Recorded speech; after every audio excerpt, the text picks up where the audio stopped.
Let's take an early look at the midair collision between a B-17 and a P-63 Kingcobra at Dallas Executive Airport, the home of the commemorative Air Force.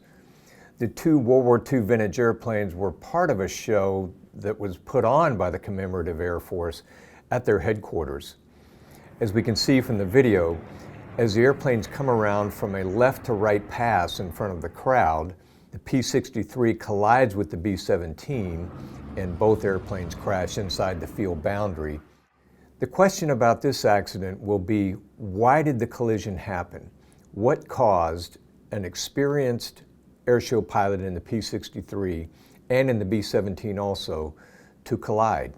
It appears as if this will come down to a couple factors.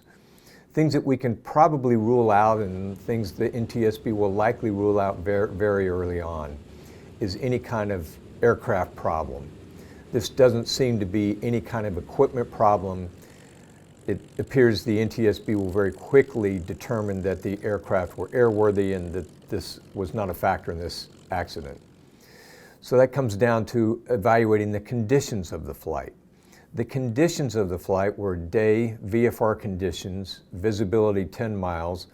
The winds were pretty strong, around a 15-knot wind or so with some gust in there coming out of the northeast. And that's important because as the airplanes were flying up runway 31 to pass by the crowd, the winds would have been coming away from the crowd, so pushing them off of the crowd. In other words, what airshow performers call an off-crowd wind, which is the best wind to have in an airshow performance. Visibility was good. There was no cloud or weather restrictions that were really a factor. Sun angle would have been mid to low in the western to southwestern sky. So as the P-63 and the B-17 made their turn to pass by the crowd, the sun wouldn't have been a factor in their visibility issue there. So it appears that the conditions themselves weren't significant enough to cause or create the mishap. So that'll leave us with the pilot and the operational procedures, and this is likely where the NTSB is going to focus heavily. The two pilots were experienced pilots. The P-63 pilot had flown that airplane extensively, was experienced in the airplane, had flown it during some other airshow passes and performance similar to this. The B-17 crew also experienced. To fly for the commemorative Air Force requires an extensive checkout, and they have pretty extensive rules on their proficiency requirements as well. So both pilots, in order to fly these airplanes, and especially to fly them in front of a crowd, would have been experienced in the airplanes and proficient. That's something that the NTSB will confirm, and they will also likely look at to see if those proficiency requirements are sufficient enough. And now then we go to human error or pilot mistakes, some of the human factors that could have caused the mishap. Looking very closely at it, the mishap occurs due to some kind of show line encroachment. So let's talk about show lines for a little bit. I became very familiar with show lines as commander and flight leader of the Air Force Thunderbirds. Anytime you're performing in front of a crowd, the FAA mandates show lines that are a certain distance from the crowd. A show line is basically a parallel line that runs parallel to the crowd and enables the crowd to look out and observe the flight activity. Based on several factors like the type of airplane, the speed of the airplane, the types of maneuvering the airplane is doing, the FAA will mandate certain distances from the crowd. A minimum distance is usually 500 feet lateral separation, and then they'll go out to 1,000 feet and 1,500 feet based on a few different factors.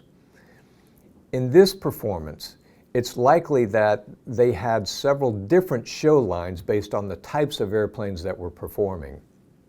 So for example, it appears based on the video that we can piece together that the B-17s had an inner show line a little bit closer to the crowd, and the fighter aircraft had a farther show line, a little bit farther from the crowd.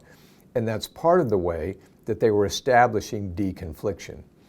Deconfliction at an air show is always a critical issue because when you have multiple airplanes converging on a show line, then the deconfliction of all the airplanes is something that is briefed extensively. Show lines have to be clearly demarked. The FAA has pretty strict guidance on show lines. They're usually a runway or a taxiway, oftentimes a very bright tarp or some buses lined up. However they're demarked, show lines are always very easy to see for pilots. So these show lines would have been established, they would have been well briefed, and show lines are really considered kind of sacrosanct in the airshow performance business. You clearly understand your show line, you study it very well, both the run-ins and the exit from the show line, and to violate a show line is a serious violation. So it can result in the air boss grounding you, it can result in you losing your privileges to fly in front of a crowd, and in some cases it can result in the FAA taking enforcement action against you. So show line encroachment happens sometimes, but pilots brief how they'll correct it, and they take a show line encroachment very seriously. In this case, this accident appears like one of the airplanes is off their show line. From the video we can see it appears like it's the P-63. We won't know this for sure. The NTSB will be able to verify it, but there are a couple of clues that we can look at that indicate the P-63 has moved inside closer to the crowd of its show line. It's off its show line on the inside track towards the B-17. The clues for that are, if we look at one of the videos, we can see that there are fighters flying in a track in front of the P-63. There's a couple what appear to be P-51s, and the P-63 is number 3 in that trail. As the two P-51s come by, we can see that they're in a relatively straight line right behind one another, and they're well inside the B-17. This appears to be the show line for the fighter track. When we look at the video, the P-63 extends outside of that show line or inside towards the crowd as it's coming in its turn for its lap around show center.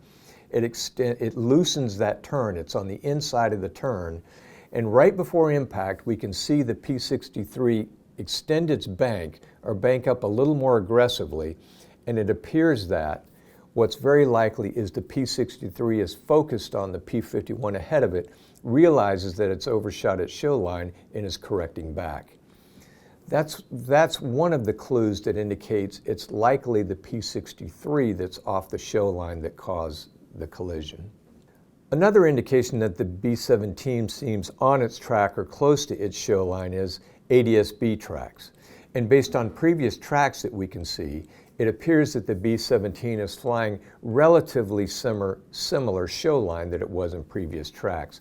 So this seems to indicate that the B-17 is on its show line, on its brief flight path, and it's the P-63 that encroached on the B-17's show line.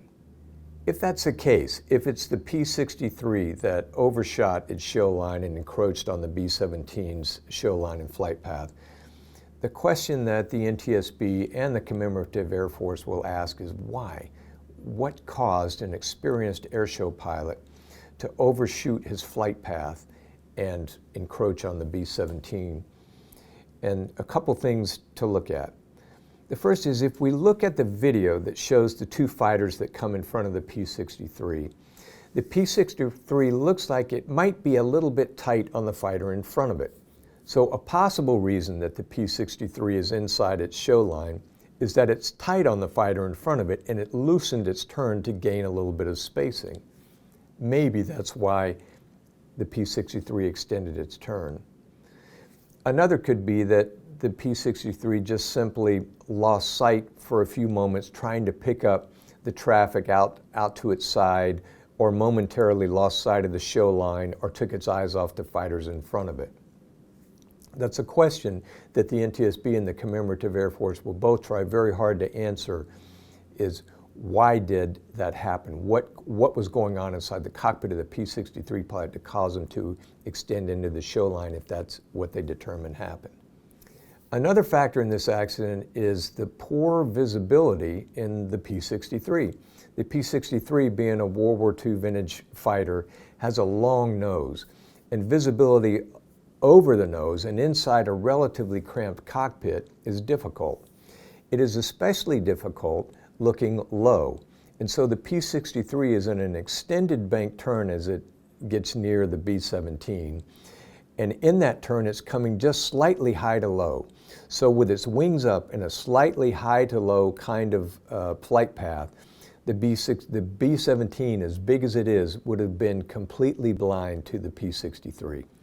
So once again, we see the dangerous maneuver of an extended bank turn to roll out on our projected flight path. This is one of the lessons learned that all pilots can take from this mishap. We see this again, and we've seen it in previous mid-airs.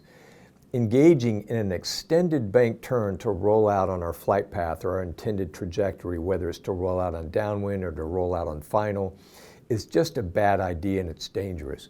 Those extended banks, you must roll out periodically, no less than every 90 degrees, to check your belly. Check the belly side, or the side that the path that your airplane is about to roll out on, to make sure there's no traffic there, no towers there, no any kind of obstruction, and there's no traffic that's about to take the same piece of sky you are. So once again, we see the value of these belly checks and the danger of extended bank turns, and especially in a low-wing aircraft coming high to low, where you're completely blind to the flight path below you. So that's one part of the human factors that the NTSB will assess, as will the Commemorative Air Force as they look at their procedures.